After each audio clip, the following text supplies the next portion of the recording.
1. Before dawn, I woke in darkness to the ringing of a tiny bell, the thimble-sized bell that I wore on a chain around my neck.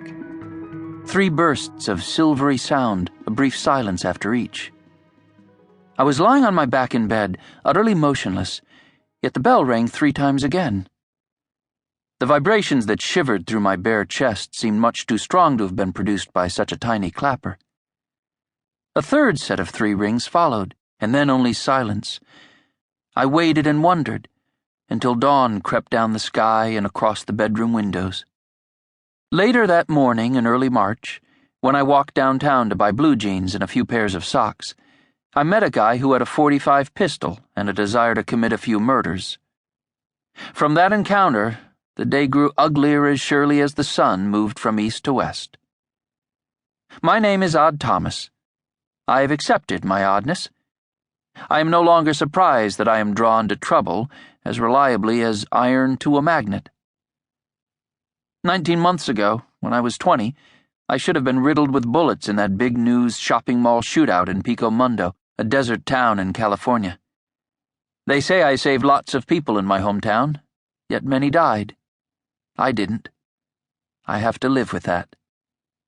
Stormy Llewellyn, the girl I loved more than life itself, was one of those who died that day.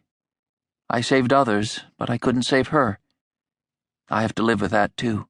Living is the price I pay for failing her, a high price that must be paid every morning that I wake.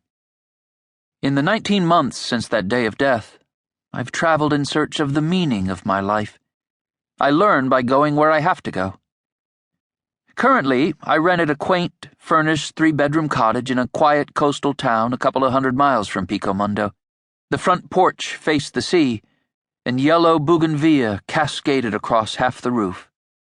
Anna Maria, whom I'd known only since late January, occupied one of the bedrooms. She appeared to be ready to give birth in about a month, but she claimed that she'd been pregnant for a long time and insisted that she would be pregnant longer still. Although she said many things that I failed to understand, I believe that she always spoke the truth. She was mysterious, but not deceptive. We were friends, never paramours. A lover who is enigmatic will most likely prove to be a cataclysm waiting to happen, but a charming friend whose usual warmth is raveled through with moments of cool inscrutability can be an intriguing companion. The morning when I set out on a shopping expedition, Anna Maria followed me as far as the porch. She said, "Daylight savings time doesn't start for another 5 days." At the bottom of the steps, I turned to look at her. She wasn't a beauty, but she wasn't plain either. Her clear, pale skin appeared to be as smooth as soap, and her large, dark eyes, which reflected the sparkling sea, seemed as deep as galaxies. In sneakers, gray khaki pants, and a baggy sweater, she was so petite that she might have been a child dressed in her father's clothes. Not sure why she had mentioned daylight savings time, I said, "I won't be long. I'll be back hours before sunset." "Darkness doesn't fall to a predictable schedule. Darkness can overwhelm you any time of the day, as you know too well." She once told me that there are people who want to kill her. Although she had said no more and had not identified her would-be murderers, I believe that she was as truthful about this as about all other things. "I'll stay here if you're in danger." "You're the one in danger, young man. Here or there, anywhere. You're the one perpetually on the cliff's edge." She was 18, and I was nearly 22, but when she called me young man, it always felt right. She possessed an air of timelessness, as if she might have lived in any century of recorded history, or in all of them.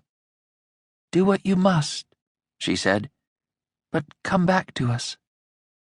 "Do what you must" sounded ominously significant, not the language one might use to send a friend off to buy socks. From behind Anna Maria, and beyond a window, Tim watched solemnly.